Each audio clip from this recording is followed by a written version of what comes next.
Cuando queráis. ¿Ya? Sí. Bueno, soy Bartolo Luque, otro de los componentes de... ¿Cómo se llama el grupo que tenemos? Complexmat o Compleximat. Hoy vamos a hablar de fractales en la primera hora y luego me ha tocado hablar de sociofísica. De econofísica, ¿verdad? Sociofísica ya hablamos el otro día. Bueno, en realidad ya veréis que todo es lo mismo. Bueno, vamos a empezar con el tema de fractales. Decir que, bueno, lo de ciencias de la complejidad es un totum revolutum. Tenemos todo tipo de disciplinas. En realidad yo creo que lo que está ocurriendo ahora con la física es que está abordando disciplinas que eran ajenas hasta este momento y lo que está llevando a esas disciplinas es lo que se conoce como el método científico. Haber dejado la biología en manos de biólogos y la economía en manos de economistas, pues no ha sido una buena idea. Bueno, como veis todos los físicos, yo lo soy, tenemos complejo de Tarzán. Es decir, somos capaces de entrar a un problema que lleva 300 años intentando solucionarse y entrar como un toro en una cacharrería suponiendo que lo vas a resolver en 2 semanas. Y bueno, más o menos la historia de la econofísica es un poco así. Pero bueno, el hecho de entrar con ideas frescas y sin tener ni puñetera idea de lo que se ha hecho anteriormente, a veces es un punto a favor porque se te ocurren cosas locas que a nadie se le ha ocurrido porque tienes las orejeras puestas, ¿no? El tema de los fractales dentro de la ciencia de la complejidad es una herramienta más y aparece prácticamente en todas las disciplinas dentro de ciencia de la complejidad, como podían ser teoría del caos, funciones iteradas, bueno, veremos algunos ejemplos. Así que es más bien un instrumento para nosotros. Bueno, la idea básica de fractal la tenéis en esta escultura de los hermanos Gabor. Bueno, en realidad no son hermanos, Gabor es el nombre, ¿no? Sordas y Pap. Como veis, es una vaca al que le han salido unos granos que son vacas, que a su vez tienen unos granos que son vacas y así ad nauseam, ¿no? Se supone que hay un patrón que se está repitiendo a muchas escalas. Como veis, rodeando a la imagen hay otras cosas que también llamamos fractales y lo que vamos a hacer es intentar entender un poco qué sentido, aparte del estético interesante, tiene esto. Si pasa la transparencia, nos vamos a quedar en esta, por lo que veo. No tira, no tira. No funciona. Aquí sí. Bueno, casualmente, este mes escribo la columna de Juegos Matemáticos de Investigación y Ciencia y he tratado un tema que se llama el efecto Droste. El efecto Droste probablemente sea la forma más elemental de autosimilaridad. De recurrencia gráfica hasta cierto punto, ¿no? ¿En qué consiste? Bueno, pues ya lo veis aquí. Aquí hay una copia exacta del artículo, ¿verdad? Que a su vez tiene una copia exacta del artículo, que a su vez tiene una copia exacta del artículo, que a su vez tiene una copia exacta del artículo. Ese es el efecto Droste, ¿sí? ¿De dónde viene esto? Oh, este no tira. Proviene de una marca de cacao de los Países Bajos, en donde, como veis, aparece en el paquete pues una enfermera que a su vez lleva el propio paquete, donde aparece la enfermera que a su vez lleva el propio paquete, y así sucesivamente. Se ha empleado mucho en publicidad, ¿de acuerdo? La idea de introducir la imagen dentro de la imagen, en la vaca que ríe, o aquí tenemos esta harina Royal, en donde aparece de nuevo el bote, y dentro aparece el bote, y así infinitamente. Como decía, se ha utilizado muchísimo en publicidad. Aquí tenemos una portada del libro, en donde si vamos haciendo zoom, aparece el propio libro de nuevo. O en carteles de cine, ¿no? Aquí tenemos Memento, en donde ya se empieza a jugar un poco más, ¿no? La imagen repetida en realidad es un cambio de personaje y van cambiándose y alternándose sucesivamente. Quizá una de las más logradas sea esta portada, un disco de Pink Floyd, en donde este efecto Droste tú lo puedes conseguir a base de enfrentar 2 espejos uno a otro, ¿verdad? Aquí, con mucho tino, el diseñador lo que ha hecho es enfrentar un espejo que supuestamente está aquí enfrente, pero la imagen refleja no al personaje, sino sucesivamente van cambiando los personajes de manera astuta, ¿no? Bueno, en arte, por supuesto, también se ha empleado. Aquí tenemos un famoso cuadro de Salvador Dalí, incluso en arquitectura se han propuesto proyectos en donde estamos repitiendo, ¿verdad?, el patrón. Bueno, ahora vamos a verlo con un poco más de detalle. Esa forma de autosimilaridad, en donde simplemente yo tengo la imagen repetida en un determinado punto y dentro de ella vuelvo a tener repetida, solo ocurre en determinado espacio de la imagen original. Puedo tener autosimilaridad, que es lo que tengo ahí, en muchos puntos de la propia imagen, ¿no? Entonces, un ejemplo clásico de autosimilaridad geométrica, que fueron los primeros ejemplos que empezó a recopilar Mandelbrot, que es el papá de todo esto de los fractales, pues es el triángulo de Sierpinski. Como veis, cuando tomo este objeto geométrico que tenemos aquí y magnifico o amplío una de sus partes, logro tener una copia exacta de la imagen original. ¿Cómo funciona esto? Bueno, pues aquí os he puesto un pequeño programita. Esto se llama triángulo de Sierpinski. Sierpinski era el matemático al que se le ocurrió, ¿no? Y la historia comienza con un triángulo equilátero, que es este, y ahora lo que vamos haciendo es iterando el siguiente proceso, ¿no? A nivel 1, que sería la primera iteración, corto un triángulo central, es decir, divido cada lado en dos y monto un triángulo y lo recorto. En el siguiente proceso hago lo mismo para cada uno de los triángulos rojos que me quedan y quito su triángulo central. En el siguiente proceso vuelvo a hacer exactamente lo mismo y así sucesivamente, se supone que hasta llegar al infinito.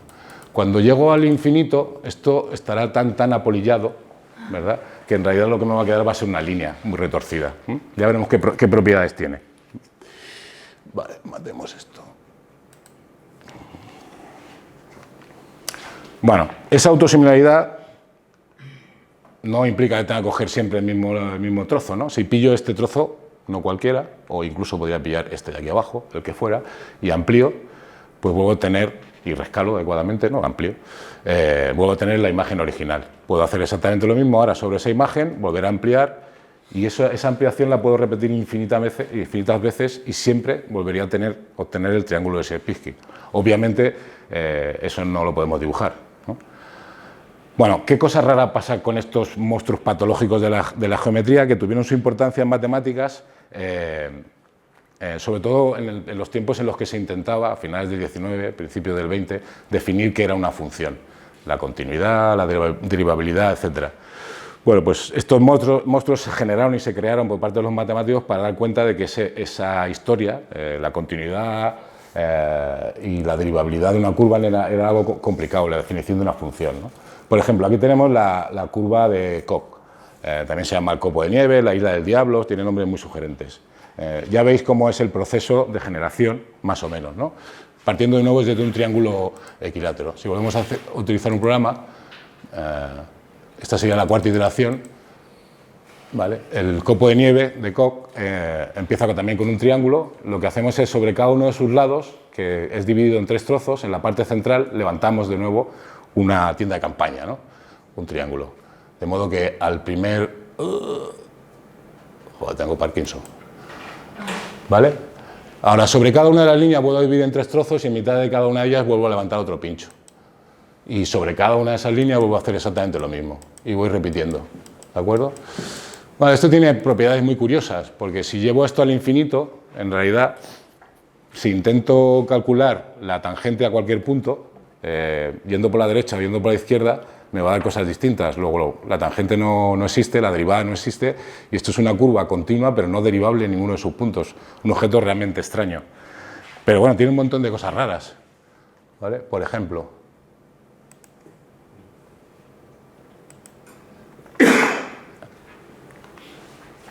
vamos a intentar medir el perímetro de esta isla, ¿de acuerdo?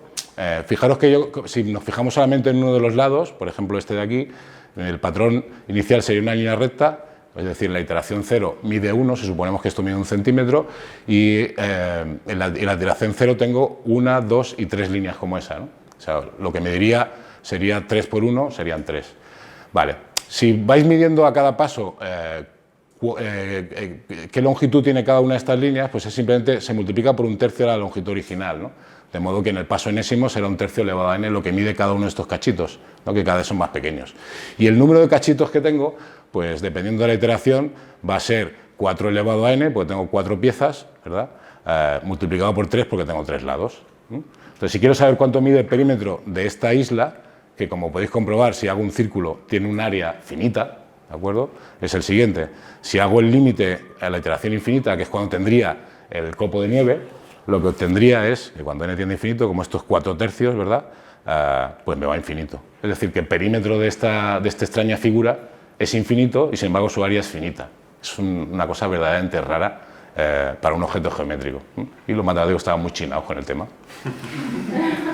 Bueno, Mandelbrot lo que hizo fue hacer una especie de recopilación de este bestiario, de estos monstruos patológicos de la geometría, y ponerles nombre y estudiarlos, clasificarlos, etc., ¿no? Entonces utilizó el nombre de fractal, que viene del latín fractus, que significa quebrado.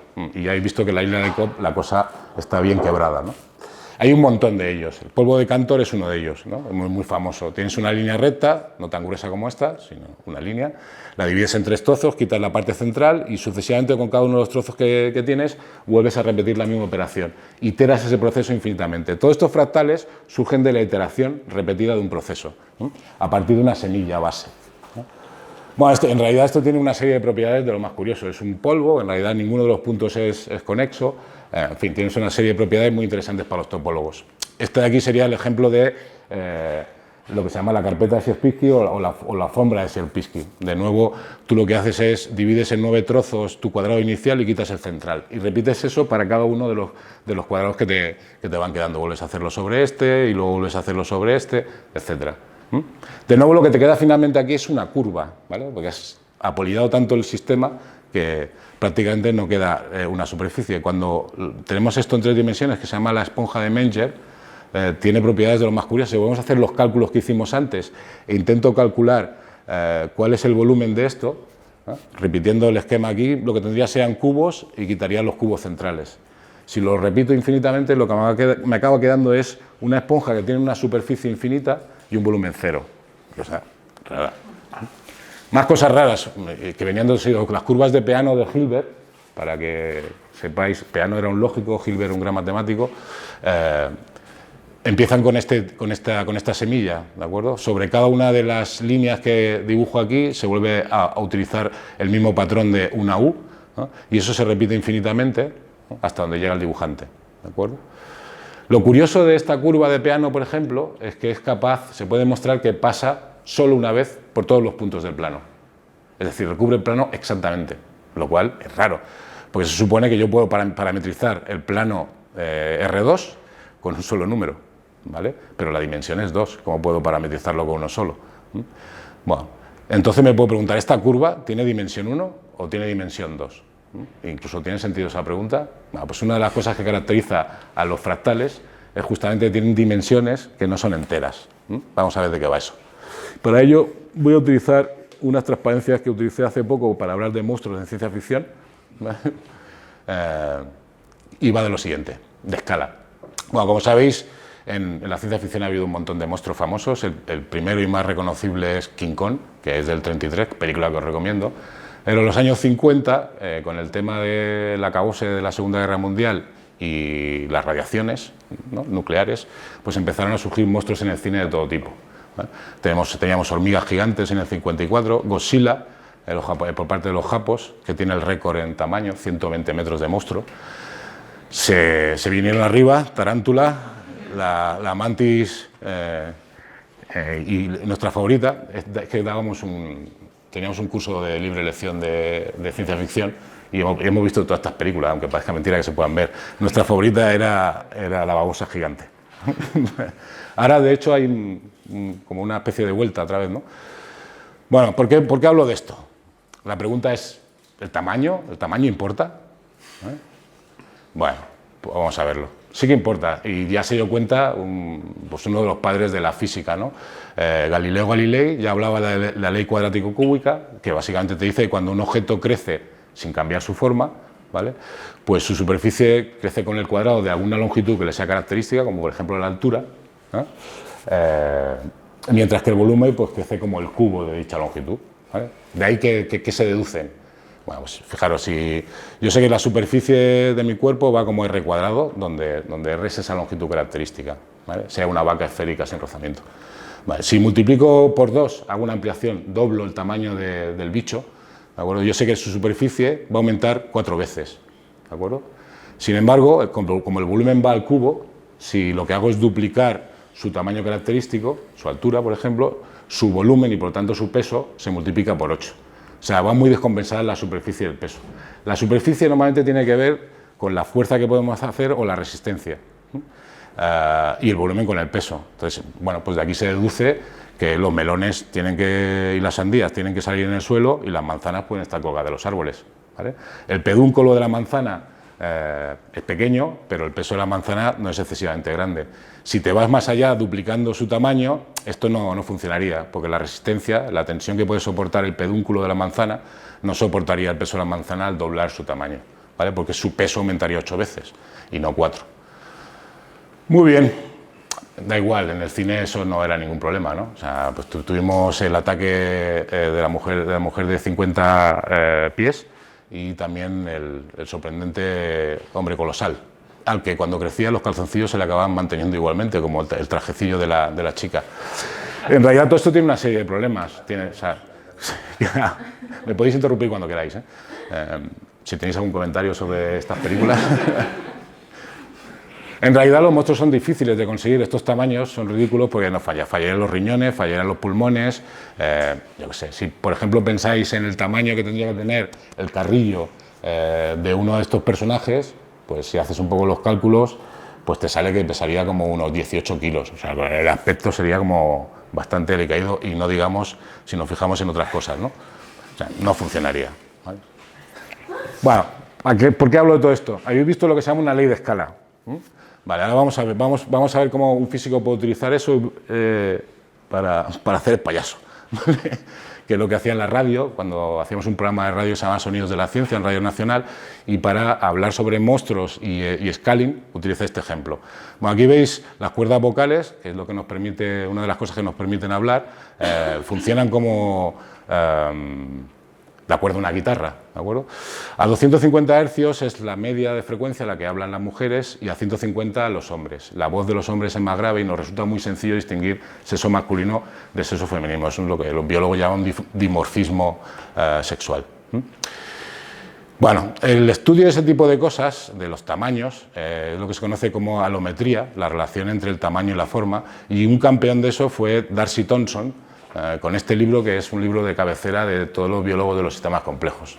Thomson, D'Arcy, era realmente un genio victoriano, al igual que Galton, pero es poco conocido entre la gente.